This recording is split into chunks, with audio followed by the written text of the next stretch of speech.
Welcome to the Life Giver Marriage Podcast, a place for honest conversation and hope for your military or first responder marriage. This is your host, Corey Weathers, and I'm honored to share this journey with you.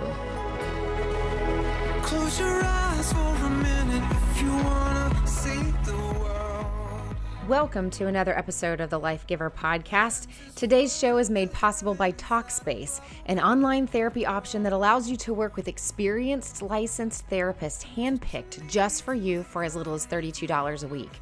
On Talkspace, you can send texts, audio and video messages to your therapist online or through their app, all HIPAA approved. Talkspace has therapists that are trained to deal with military and first responder issues and is a great way to give you consistent help for less than your average copay. To sign up or learn more, go to Talkspace.com/LMS. Talkspace is even giving listeners of Life Giver $30 off your first month by using the code LMS. That's promo code LMS and Talkspace.com/LMS.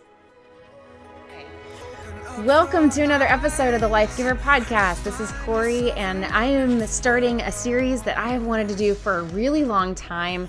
I have been wanting to reach out to some of our senior spouses of all branches, really, and give them an opportunity to spread the wisdom that they have and really just kind of carry this theme of mentoring to all of our families. There's so much wisdom that I think that they carry from their experience of so many years of being in the military and being married to a service member for as long as they have. So I am pleased to introduce to you today Mrs. Suzie Schwartz, and she is going to share with her wisdom. I'm going to read her bio because, there's just so much that she's been doing. So I'm going to read to you who Suzie is, and then we're going to get started today and talk about what her experience has been like in the military as a spouse and the wisdom about marriage to a service member, as well as some things that we need to know a little bit more about on how we can invest in our families more. And believe me, she does a lot of creative, fun stuff, and we're going to get into that as well. So, Mrs. Suzie Schwartz, after graduating from the University of Arkansas, Suzie began her professional career as a special education teacher. This experience affirmed her belief in the critical importance of education. She is a passionate supporter of the Military Child Education Coalition, which focuses on the challenges which face highly mobile military school-age children, which is awesome because we just finished a parenting series on that. While at Scott Air Force Base in Illinois, she worked with the Fisher House Foundation to establish a comfort home for the Veterans Administration Hospital in St. Louis, and more recently was instrumental in the establishment of another Fisher House facility at Dover Air Force Base. These homes, both now in full operation, provide family members with a comfortable and supportive place to stay while supporting a hospitalized family member, or in the case of at the home in Dover, the unanticipated loss of a loved one. Suzie has served as an Air Force Aid Society board member and performed key roles on the Air Force Charity Ball Committee. Suzie also actively participated in the White House Joining Forces initiative with a purpose to mobilize all sectors of American society to support the military community. Huge fan of Joining Forces initiative. She continues to support Sesame Street Workshop for Military Families, Operation Homefront, the Armed Services YMCA, and the Tragedy Assistance Program for Survivors. She is a current member of the Fisher House Foundation National Board of Directors and serves on the board of advisors of the National Military Family Association. She is the proud spouse of the 19th Air Force Chief of Staff General, now retired Nordy Schwartz, and she serves as the president for Military Spouse Programs for Victory Media, which is the publisher of Military Spouse Magazine. Welcome to Life Giver, Suzie. Wow. That sounds like a lot of you, and you read it all like that. I know, it's a lot. Thank you so much for joining us today. I'm so excited to have you. You're a dear friend of mine and a huge friend to the entire military spouse community. And you have done so much, and there's so many things in there that I'm just such a huge fan of. And why don't you start by sharing with us, how many years have you been a military spouse? Do you know? Yes. I'm coming up on 36 years. I married Nord when he was a captain, so I missed the very early years. I came in just a little bit later, and I thought I knew what it was going to be like, but because I was a brat, but very different being a spouse. And so, how many years did you guys serve in in active duty Air Force before he retired? He served 39 years in active duty service, which is a lot. That is a lot. And you guys served under the Obama administration when he was the Air Force Joint Chief of Staff, correct? Yes. Okay, and so you have a huge passion for education, the Fisher House. Would you mind sharing a little bit with us on some of the things, some of your favorite things that you got to do over the course of your years as a military spouse, especially active duty? Sure. We got to travel a lot, which was always great. But I always have to say the very best part of any travel was meeting with either young airmen or young spouses. Always the best.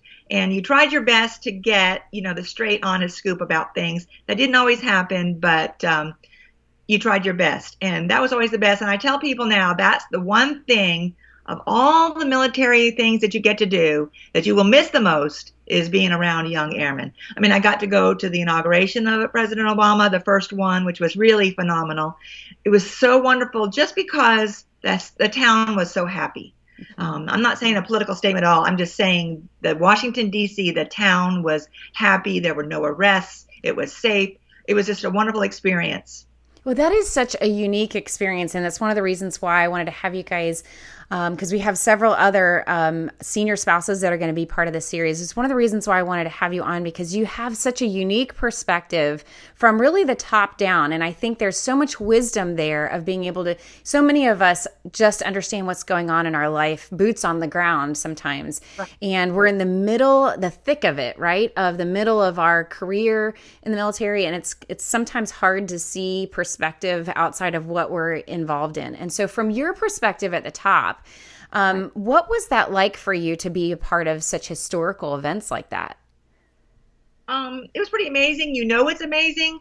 It's pretty interesting while you're in it. I mean, that. And but what you do is you bond with all of your other friends. So those experiences will last a lifetime. In fact, we've lived through 2 more inaugurations, and each one of those days, those of us that were the service chiefs at the time, we email each other all during the day and are so happy that we're not down there doing it again. But it's really just a wonderful experience, and we laugh and joke and remind ourselves of the fun things that we got to do that day. It's a day of hurry up and wait. Mm-hmm. But that it's a once in a lifetime experience to stand up there and, watch the parades go by. For your spouses, they get to sit right down, right behind the president.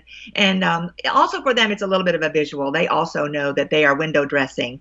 But it's okay. It's a beautiful experience. And so you're looking out and you're facing, the same way that the president's looking out. So you get to see the crowds and pinch yourself that you're there. That's what I was going to ask. You've had a lot of pinch me kind of moments, and so is there any other moments during that time that really just stand out for you as amazing? I can't believe that I'm getting to be part of this moments. Well, sad moments at Dover. Those are unbelievable. When you stand on the flight line at Dover, sometimes next to the SecDef or next to the president, just to stand there and wait for that. It's an unbelievable experience. But so many other things. I mean, going to NASCAR races, it's such you get the first class treatment and they're so pro-military and you just, again, you want to pinch yourself, the things you get to do. I never got to ride in a car, but to sit up on pit row and put the headsets on and listen to what they're telling the driver, those are just wonderful, wonderful things. And, go get to see, behind the scenes at baseball games, at football games, to be on the down on the field during, Air Force and Army games. That's pretty amazing. And you absolutely know it, and you don't want to miss a thing. And then one of the other things I really loved was graduation ceremony. So, every year you go to the Air Force Academy for us, and to watch the graduation, to be part of the graduation ceremony. And it takes a long time, but you're sitting there looking at these wonderful young men and women and just amazed. And I lived long enough to remember when women got to go to the academy. So now to watch them as they graduate, truly just one of the many cadets. I mean, it's a beautiful thing.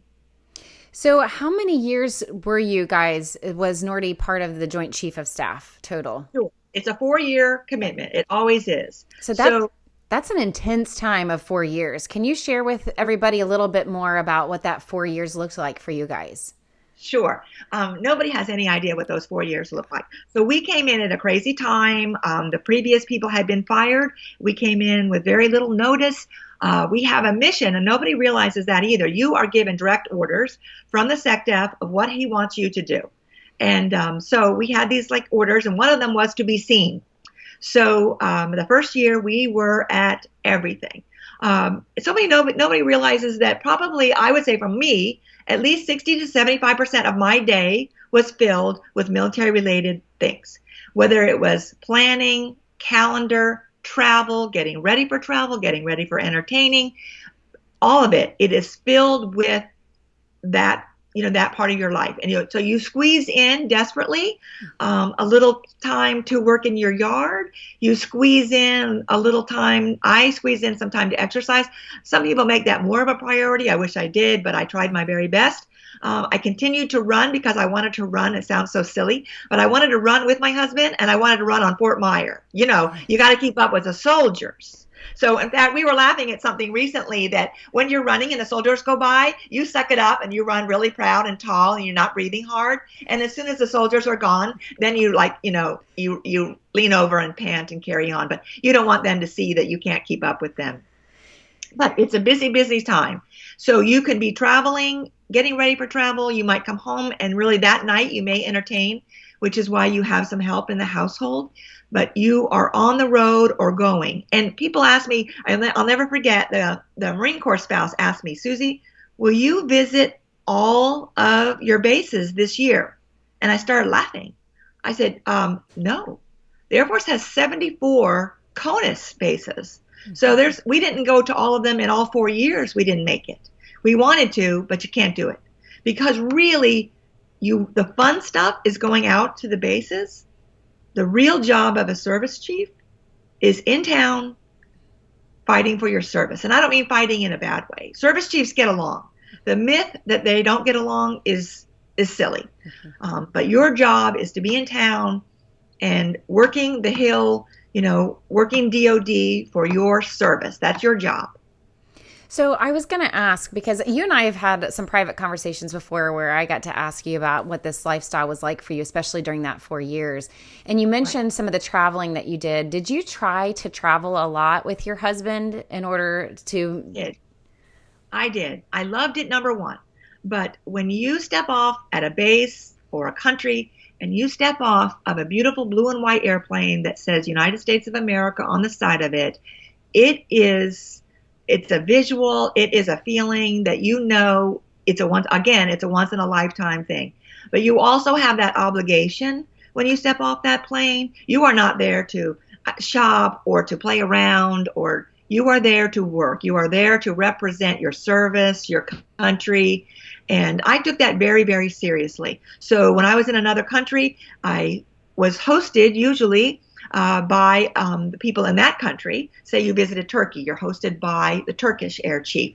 Now you want to go visit your service member, but you are also there to get a relationship with that service. And you do what it is they want you to do. So some of that might include shopping, because, I'll give you an example. In Turkey one night, over dinner, I said, I'm going to buy some rugs somewhere on this trip. Okay. Unbeknownst to me, after dinner at 11 o'clock at night, an 8-car caravan pulls up to a shop that had been opened specifically for me. Okay. Because it was his friend, his brother, who knows, but he thinks he's doing you a favor. So now at 11 o'clock at night, 10 o'clock, I feel that obligation. Okay, thank you. You did this for me.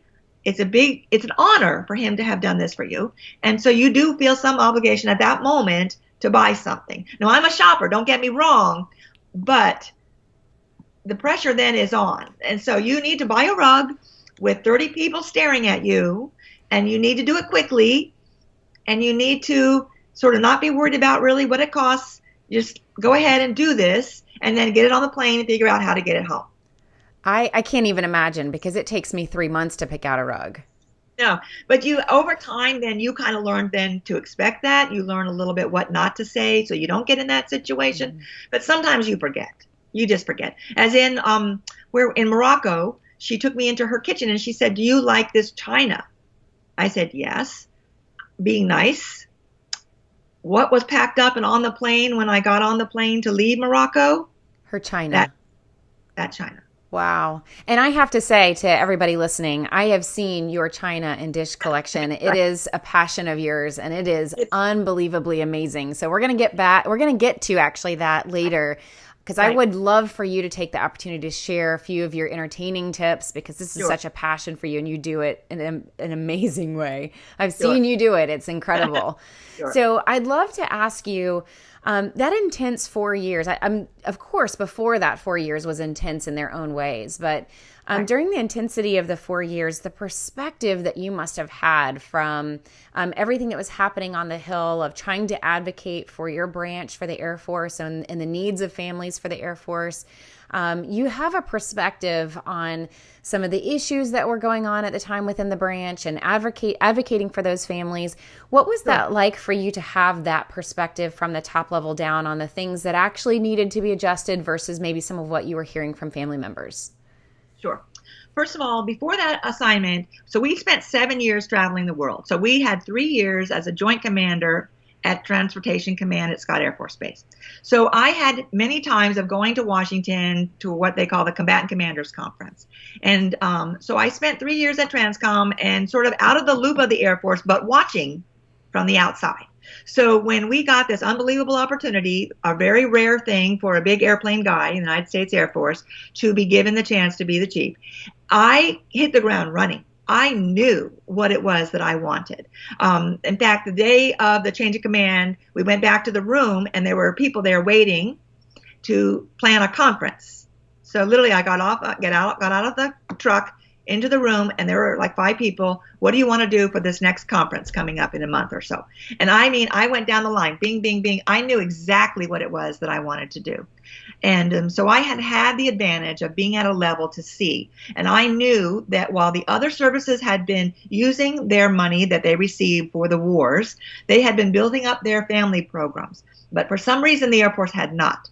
So the very first briefing I got was from our family programs directors, and I got everything figured out what it was that we had not been doing.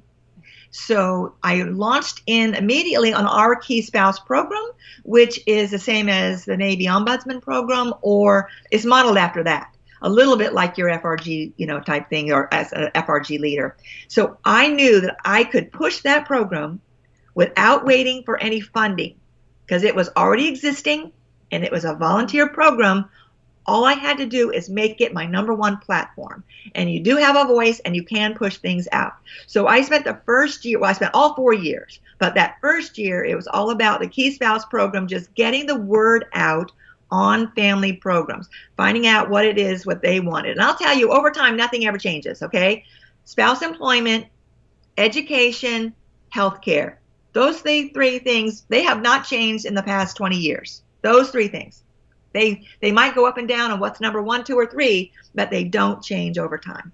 So I was able to do that, and it was relatively easy. I met with people, and I got the word out. And then we launched into school liaison because that took funding.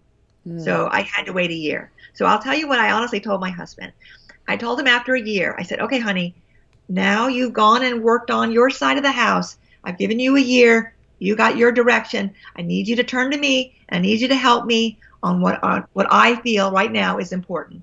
And that's how we started. We got more school liaison officers and we got more EFMP, awareness about EFMP and push about EFMP coordinators at the bases. Okay, that brings up a question that I have because a lot of our military family members we're going through a generational shift, I think, right now in our community. And I'm seeing that a lot of family members are starting to feel disturbed or distressed at the possibility of budget cuts and programming going away. And a lot of this programming, as I talk with you and some of the other senior spouses, were part of this generation that was wonderful in the way that you built a lot of this family programming from the ground up before there was even money to sustain it. And so now we're going through this shift, in which I have so much respect for that generation just building so much out of nothing based off of what their needs were. And so now that we're in this new generational shift where some of that is either being threatened to be taken away, or you have great perspective on that. What would you say to some of our family members that are taking a look at that now programming that you fought so hard for? I'm not saying that that in particular is going away at all, but I think some people feel like it's threatened a little bit. And so what would you say to encourage family members on that? Well, first of all, I think that one thing they don't know is how much their senior leaders think about them every single day. The idea that they do not care about Airmen Basic down at, San Antonio, Texas is just not true. Every single day. And honestly, if they could, they would probably give you the moon and more, but they cannot. But I just always feel like one thing that they don't know is how much you care about them. When you go through the gate and they bring tears to your eyes, and we look at each other and we say, oh my gosh, where do we get these young airmen and soldiers and sailors? Where do they come from? They just amaze us. So that's just number one, that they care about you very, very much. But budgets are limited, and do not think that the first thing that they look to is family programs. Absolutely not true. Absolutely not true. Because honestly, family programs are not the big part of the budget. Honestly, salaries and medical care are the biggest part. So that's something that they cannot even touch. But they really don't. They want to look and see what people are using and try to say really the things that people are using. As an example, the Air Force always got made fun of for golf courses. Well, in the old days, golf courses paid for all the other services on base. But we did it at the very last year of my husband's service. We did a survey, and golf courses were not being used. And they are not about what the retirees use. And being a retiree, I can say that. They really want to focus on what the airmen and their families want to use. So if they're not using golf courses, then we have no problem closing them. And I know people see that as a sad thing in some ways, but we want to make sure that it's what the airmen would like to use. So those things, they do look at it, and they do try to protect them. I will say, though, that some of these programs arose because there was such a need, but sometimes the need goes away. Oh, yeah. And that program needs to be saved. If you don't have as much of something anymore, then maybe that program you could look at it. Now, and they also, one other thing to think about is that for the young people, they do so much themselves. I want my generation to know that the young spouses, they create. They do. Mm-hmm. They have formed so many organizations that do so much. Mm-hmm. So if they've got all these organizations, and they love to support the organizations that they form, mm-hmm. so maybe then some of ours might go away. In all honesty, mm-hmm. As an example, the Army was a big hoo-ha when the Army threatened to take away, spouse job placement, on the installation.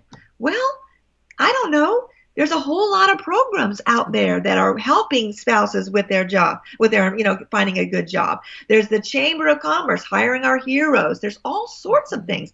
Maybe, we don't need as much. So I'm just saying some of these things arise, and then maybe we don't need them anymore. I think that's incredibly wise. You're right. There's so much out there. It's hard to look at a young person and say that, because they have grown up. For 15 years, we had money. Mm-hmm. And you knew the end was in sight, but nobody wanted to admit it. But we have got so many more organizations now around. I get to vote on the Newman's Own Award. We have over 300 submissions each year. When it gets to me, there's about 75 organizations that are supporting military members and their family. And we get to narrow it down to 5 to give them some funding. So these are new programs too. Can you imagine? So there's still so many people out there and so many organizations that want to help and want to do good things, and it's working. Yeah, it's pretty fantastic. And I will say that my generation, I've been saying this kind of in a lot of different places as I'm watching this generational shift happen, that my generation was really spoiled by the programming and the childcare. And I was part of the group that for our FRG meetings, we had childcare. And then that kind of went away. And so we were really spoiled. And there was a lot of intense deployments happening during that time. And so it really helped.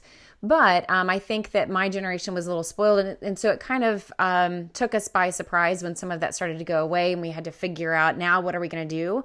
But I think that you're right. There are so many organizations out there started by military families that are aiming to help pick up the pieces. Right.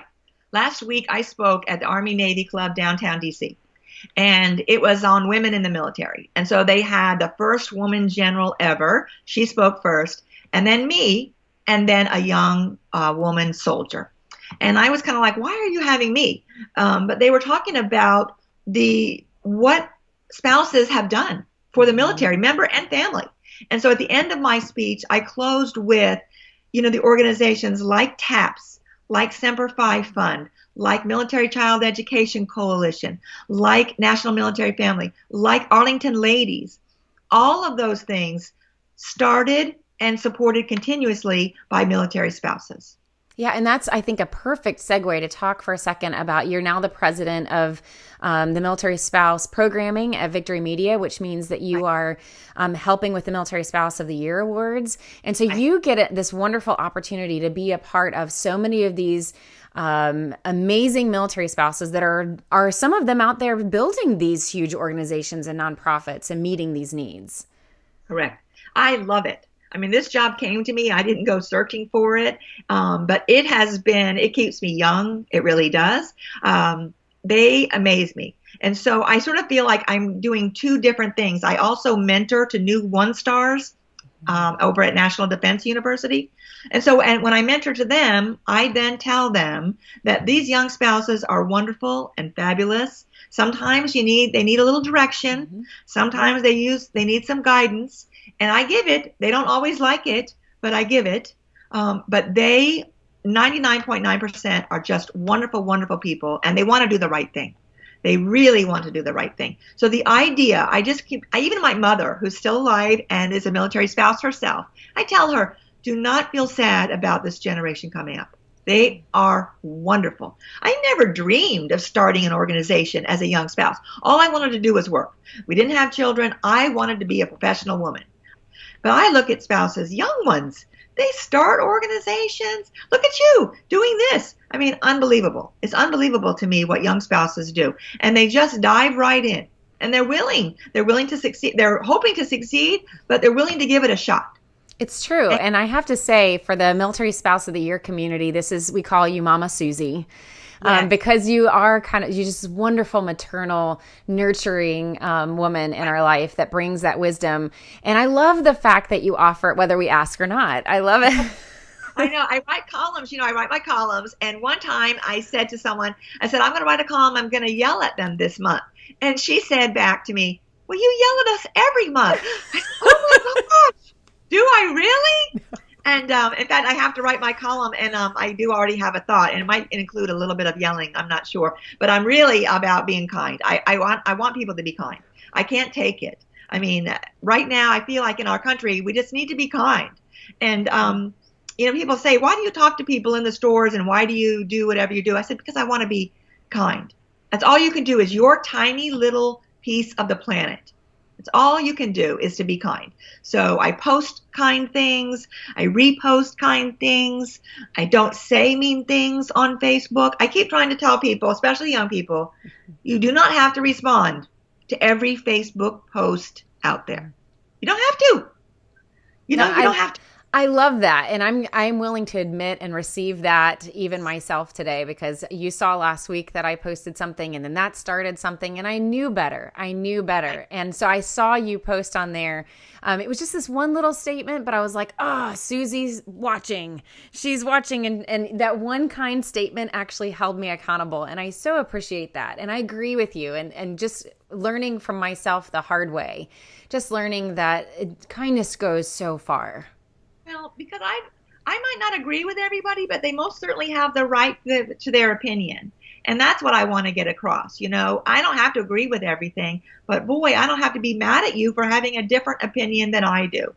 I just think that's just craziness. So I'm very careful on my posts. I try not to post, very many political things just because I don't want to stir it up. Mm-hmm. But I want to post kindness. I just want to post kindness all the time. And there is a lot of kindness out there. There really is. True. And we need a whole lot to go around for sure. And I love the idea of us being better advocates for that. And I know that I would love for my own Facebook feed and of what I zoom through to be a little bit more kind as well. And so we kind of we have to take the initiative on that in our own lives. I couldn't agree with you more on that. And I received that wisdom today. I see that hand. I see that hand. So that brings up another question for you, and that is, as you look back, you're seeing these new spouses now, and and you see their value and you see their concerns. And what would you look back and tell yourself now, way back at the beginning of this military spouse journey of yours? What would you, knowing what you know now, what would you say to her? I would say it's going to be okay. What does that mean? That it's going to work out. That life is never what you think it's going to be. And that really doesn't matter whether you're in the military or not. Things change. And it's going to be okay. You may not have the life that you thought you would have, but no one else does either. This idea that just because we're in the military, our life goes a different direction, that's a little crazy. To me, I'm going to tell that person back then that it's going to be great. It's going to be great. There's going to be some hard times. I will tell you, I did not like my husband at all from about the 7-year mark to the 11-year mark. Can you share a little bit of that journey in your marriage of what made it so difficult? Sure. It was me wanting to work. It was me wanting to work. So he came home, and I thought after going to a school here in D.C. that he would follow that on with an assignment also here in D.C. So he came home and told me he was going to Germany. Now, of course, me today would jump and do flips going to Germany. Me back then cried for 2 weeks, didn't speak to him, and I ended up not going to Germany. So we stayed apart for 2 years. Looking back, what would you say to her now? Would you have done the same thing? Yes, I would do the same thing, because we survived it, and it led to many other opportunities that I was then given. So I was able to continue my work 2 other times with Hyatt hotels who were very good to me at that time. So I would say yes. And in fact, we joke about it, because you don't know back then that you're never going to have another opportunity to be stationed overseas. You don't know that. And but it was the right thing at the right time. It was hard. It was hard as the dickens. And but I would say it's going to be okay. So that had to be, actually, there's so many questions that come out of that. There's so many families right now that are choosing the geo-bachelor approach. Right. And that also brings up the theme of so many military spouses right now are, these are my words, but feeling desperate to have that opportunity in their career and have a little bit of control and actually have their opportunity. And so I think that comes into play a little bit here as well. And so what would you say to some of the couples who are geo-baching or considering splitting for a season in order to handle that? It's harder than you think it is. And for the most part, I encourage to go. That's really my bottom line, especially if you have kids. I encourage them to stay together as long as possible. But I would say if you have to do it one time and one time only and not again, this idea to live apart, this is just my opinion, but the idea to live apart multiple tours or, 6 or 7 years, I just think that's too hard. And because it was really an adjustment even for us. And it's just the 2 of us. There were no kids. But I understand it, but you can survive it. But you miss, it's like, I think, you wrote when you got to go on your trip, it's the shared opportunities. It's not that you can't survive it, but he got to do things and I got to do things, but we weren't sharing them. And that's 2 years of not sharing. And there's other times where they have to be deployed. So why do it if you don't have to be apart? That's just my. So when you look back on that season now, both you and your husband, you look back now and see how much you grew because of the decision that you made? I don't know if we grew or not, tell you the honest truth. We survived and we were happier at the other end of it. There was never going to be an argument about my working. I knew that my husband was willing to go apart and live apart for 2 years for me to continue my job. So there was never, that was it. That was done. I knew that he had sacrificed really for me. He lived in a room on a twin bed for 2 years.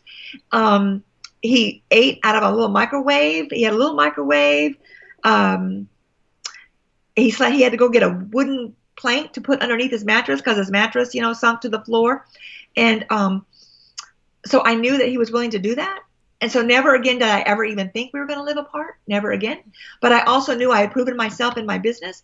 And I knew that if I were to choose another lifestyle, I could be successful. And then I was fine with it.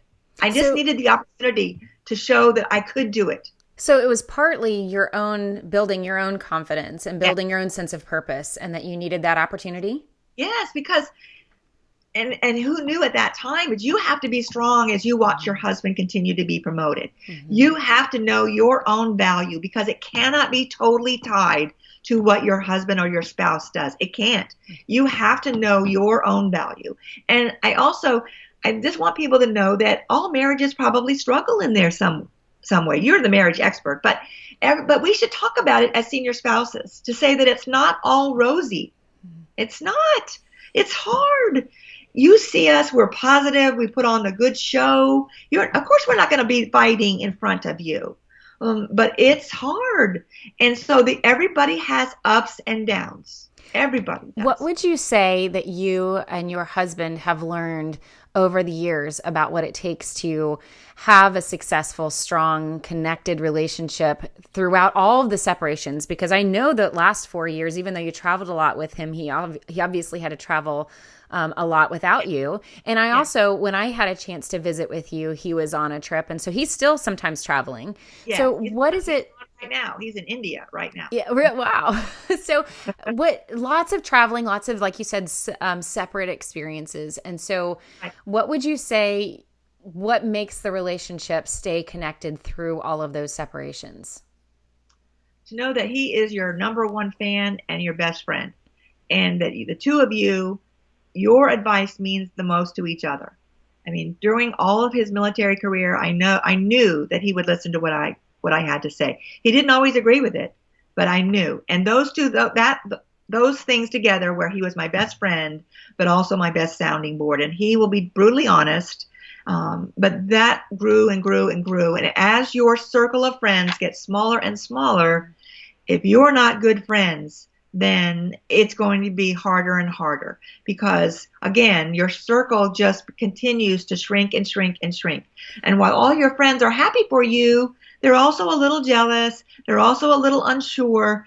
And they are afraid to bother you because they know that your life is busy, even though you would like them to bother you, but they don't want to because they're afraid that they're going to interrupt your already busy schedule. So if you don't have each other, then it's a lonely road. So do you feel like as you get older, is that something that happens? Do you feel like, does your circle get smaller and smaller, or was it smaller and smaller because of the sphere of influence that you guys gained over time? I don't know because I only know from the sphere of influence, but I think that is the case. I think it's as you get older a little bit, but more because what we didn't realize was even when you retire, you are still the former chief. Mm-hmm. And so your friends, everyone still thinks you're too busy to kind of bother them. So you have to reach out more and more, and you have to really try a little bit harder. But I just think it's kind of over time. You know, I just think that happens. And then your sphere of influence is smaller. I mean, my friends today are friends mostly from other services because that's who I was around at the end. That makes sense. Right. And so when you look back, was there a period of time where you went through your own personal growth that was, looking back, it was a really difficult, challenging time for you, but you look back and say now, wow, this was a huge moment, a trajectory shift for me in my own personal growth? Would that be the time that you guys were apart, or was there another time that was especially difficult for you? In my own personal growth, 2 times probably. One, when we went to be a squadron commander, and I tried so hard to work, and but it was the very first of being a military spouse. It was the first where you had a role to play. So that was one time where I really struggled with how to do it right, what was expected, what wasn't expected of me. And then later, when he had a wing, and as a wing, you are the installation commander. And there are about 8,000 people in that organization. And that was the first time where I realized that I could make a difference to those 8,000 individuals all by myself.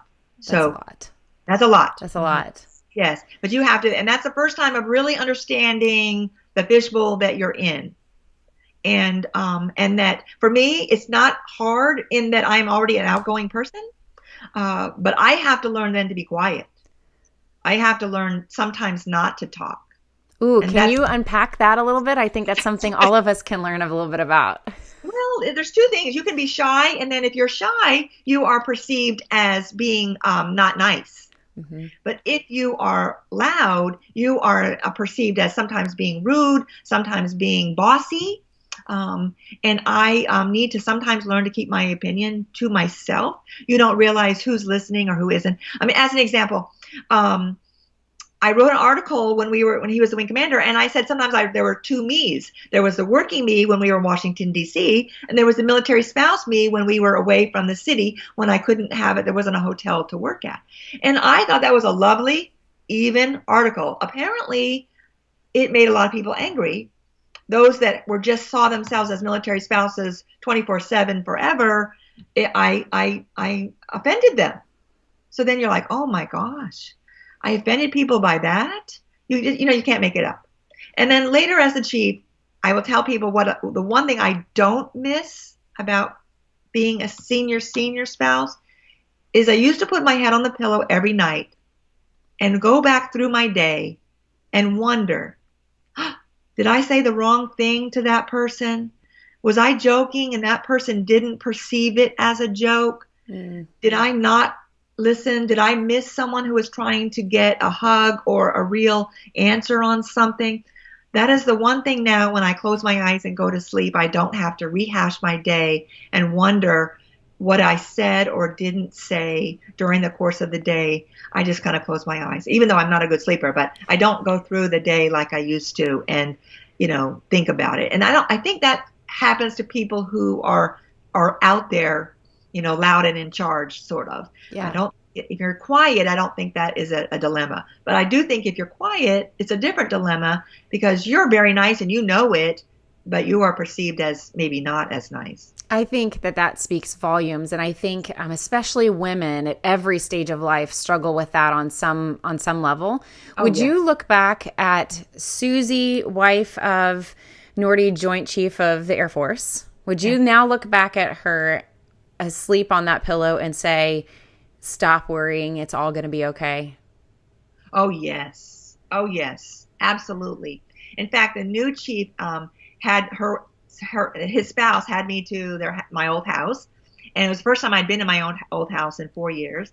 And we had a wonderful tea one afternoon, and I ended up staying like 3 hours, ridiculous. But one of the questions she asked me was, "What do you regret?" And I have to honestly say that I didn't have any regrets. I gave it my all, and I love her, and I love him, and I know that we're in good hands, and they can change things, they can do, and I just want to be supportive. That's amazing. And I could talk with you for hours, but I really want to get to one of your loves and your passions, which is entertaining and hosting events. Sure. In fact, you have a blog, and I am going to share it with you. I know you're still working on it, but it's SuzieSchwartzSays.com. And she has these amazing tips and images and pictures of some of the events that you've hosted in your home. You love to decorate for the holidays. I was thinking back, and I know that you're famously well known for your Christmas decorations, but I have to say every holiday your home is fully decorated. And so Christmas is one of my favorites because I know you have at least one upside down tree, right? Yes. You have one? And then that was me. That was a gift from spouses at Scott Air Force Base. Yes, It's an Air Force themed tree. Is that right? No, they wanted it to be an Air Force tree, but I didn't want an Air Force tree to be upside down. I thought that. So how many Christmas trees do you actually put up during the Christmas season? Now I put up 4. Wait, 1, 4. 4. And so what is your favorite holiday to decorate for? Christmas is really my favorite. And then after that, Halloween. I do love Halloween. I love Halloween too. And my favorite. And you have good friends that come over and help you do this. It's kind of an event usually, don't you? Yes, it's an event, and that started at Scott Air Force Base, so about 10 years ago. So now there's about 4 or 5 friends. My sister comes too. They spend the 2 or 3 nights here at the house, and it's really great fun. And we decorate. And then this time, some local people came over, and they brought hors d'oeuvres and wine at different times, and it's a fun time. And they know what I want, but I don't change it. After they decorate it, I don't change it. People think I do, but I don't. Mm-mm. I'm sure you Nope. just look around your house and see the love of friendship and the good time that you had that year, right? Right. Yep. So And I try to give some away to people as they're leaving. you do So yeah, what? You say that I again? try to give ornaments away as for people that come to help me. I give things away because I mean I want to, need an excuse to buy new, so I try to give away there for the helpers. Hey, let's share some of your tips because I know you have a ton of them. So, Sure. speaking of shopping and buying things new, Yeah. where do you typically find some of your favorite things considering you Right. love to decorate, so you're always wanting to find something new. So, where do you shop for those things? I am still a Home Goods TJ Maxx fan. I really am. In the old days, what I would tell people was go and get the sales. I used to be the day after Christmas, which I still am. There's a Merrifield Nursery here in town, which has great Christmas, and I am there at 6 a.m. the day after Christmas if I'm in town. So I used to say hit the sales all the time because I didn't start this until my husband was a one-star. I was working the whole time. So all of these decorations came after that. I mean, I didn't entertain or do much of anything prior to that. But I'm a Home Goods TJ Maxx fan. I really am. They have great stuff. Great Yes. stuff. Yes. Okay, and so what are some of your tips for? You love to host luncheons and teas, Right. and so why do you choose a lunch or a tea as an opportunity to host instead of, say, a dinner or a cocktail or a brunch or something like that? This started a long time ago, and if I had to wait for my husband to be home for a dinner, I would never be able to entertain. So this started as a way to use the stuff that I owned and do it during the day. And so they just grew. So the first one was, I think I might have done Valentine's Day or something. I don't know. And then it just sort of mushroomed and it became this tradition. So, I do Valentine's, Easter. My sister made me change. I used to do like a 4th of July type thing. And she said no because I gave away all my patriotic dishes to current active duty spouses. So she came up with a picnic ant kind of theme. And so she bought me little ant things. And it's crazy. Anyway, and then Halloween. And then my tea party. But it just came about because if I waited for my husband to be home, it would never happen. And It so, what would be your tips for hosting? What do you teach some of these other wives if they want to host something? The number one thing is preparation. Set that table 3 or 4 days in advance. Buy everything 3 days in advance. Do not wait. And everything is done prior to your guests arriving. I'm talking the coffee pot is on, the water in it, it's turned on. Even if you brew it early, I know it's not really good to brew your coffee so early, but if you have to, just hit the brew button and have it set to go. Cream is in the everything, every single item is ready to go. And I have people help me now, but I cook it all and it is ready. Do the soup a day in advance, even 2 days in advance if you're going to do that. Make it easy on yourself. I have someone who makes my desserts now because I don't have time. So she delivers it to my door, and she loves to deliver it. So that's done. Make it easy. And if you can, it's not about the food. It is about having people in your home and sitting down. And for my house, I know they're coming to see the decorations. So I definitely know it's not about the food. I want the food to be good, but it's not about that. So if it can't be done in advance, don't do it. So you've learned how to delegate. So you said, for instance, your desserts, you let somebody else do that. I know you also have had somebody that comes in and helps serve some of the food so that you can be with your guests. Right. And it's a good friend of yours. And so I love that idea of having a friend of yours be there to help serve so that you can be with guests. Yes, yes. And go ahead and pay that. I mean, you pay them, depending on who it is, but it's worth it. But if you can't, then just do it like a buffet style and have people go out. And you can go to Costco. You could go to the Giant, which we have here, and get pre-made salads. A roast chicken is your best friend. And just do the simple. It is not about cooking and slaving over the phone, over the stove for 2 days. It's just not, because you want to spend time with your guests. So, when we were at Scott Air Force Base, I made the ladies, I thought, okay, I can't keep doing these lunches. It's your turn. And so one of them, she did a St. Patrick's Day. It was the cutest thing I've ever seen in my life. And all the food, I think, came from the store, and we don't care. Mm-hmm. It was wonderful.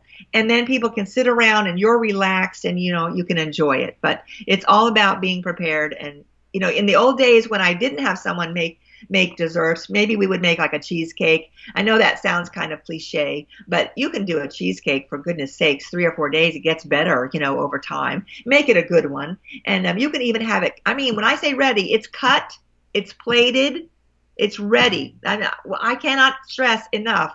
It has to be ready. So do you plate a lot of your stuff ahead of time, if you can? I do. If I can, I plate salads if we're having a salad and have them in the fridge. A funny story, when Walt was a wing commander, I plated the salads in advance and then I couldn't find one. And so we sat them all in front of everybody and we were short one. So we then said, okay, and I passed around a plate and everybody took a little bit of off their plate and put it on there. And it was a wonderful bonding experience, and it was for the 06s that were the colonels that were underneath us.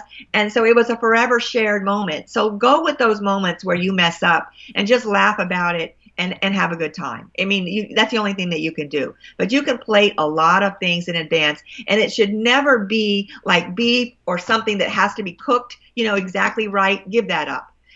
When Nort was a chief and we had aides, what we did were short ribs, because short ribs are really nice and they're delicious, but they could hold in the oven for 2 hours, if your guests were late or whatever. So make stuff easy.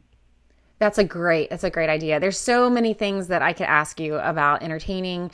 I can say from being at one of your luncheons that one of your favorite things, at least from watching you, one of your favorite things is giving people the opportunity to network and connect with each other. That seems like it's such a heart for you, is giving people a chance to talk around the table is your most favorite part, is helping people make those connections. And it's something that you love to do still. Right. I do. I love it. I did it at Valentine's Day. It was wonderful. Yeah. So we, if people want more tips from you, they can follow you on Facebook, right? Because you do share some of your entertainment tips and what you do. They get the most hits of anything. I can post a real story and I might get, so many. If I post pictures of my Valentine lunch, I'll get 3,000 or 4,000 hits from those pictures. It's amazing. And you have to go and check out Suzie's Facebook page so you can see some of the events that she's done. You can also find it at her blog, SuzieSchwartz.com. Suzie, I could spend hours with you. I really could. And you have so much wisdom and love for our community, the entire community of all branches. And you really are our Mama Suzie. And I can't thank you enough for who you've been in my life, for the mentor you are to so many other spouses that I know. I love who you are. I love the fact that you speak your mind.